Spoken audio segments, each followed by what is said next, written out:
Ramai ibu baru risau, aku mengandung ni, boleh ke senaman? Takut gugur.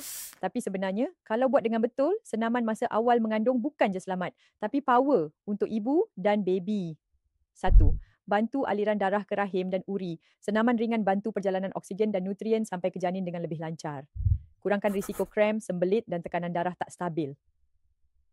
2. Kuatkan otot sokongan rahim. Perut, pelvis dan tulang belakang lebih bersedia untuk angkat baby yang makin membesar. Kurangkan risiko sakit pinggang dan postur bongkok masa kandungan besar nanti.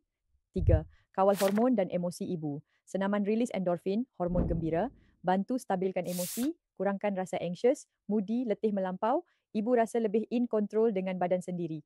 4. Bantu ibu bersalin lebih mudah nanti. Kajian tunjuk ibu yang konsisten bersenam dari awal kehamilan lebih bersedia fizikal untuk bersalin, kurang risiko komplikasi. Jenis senaman selamat untuk trimester pertama.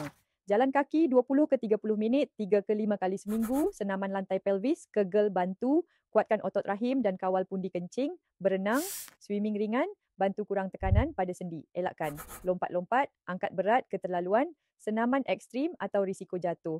Itipu, bila tak digalakkan senaman. Jika anda pernah ada sejarah keguguran, ada spotting atau pendarahan awal, rahim lemah atau plasenta bawah, sakit teruk atau krem luar biasa.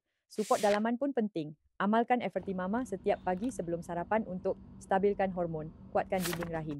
Bantu tenaga berpanjangan untuk ibu aktif dan bertenaga. Jangan takut gerakkan badan masa mengandung, gerakkan dengan bijak dan badan ibu akan reward dengan kehamilan yang lebih kuat dan selesa.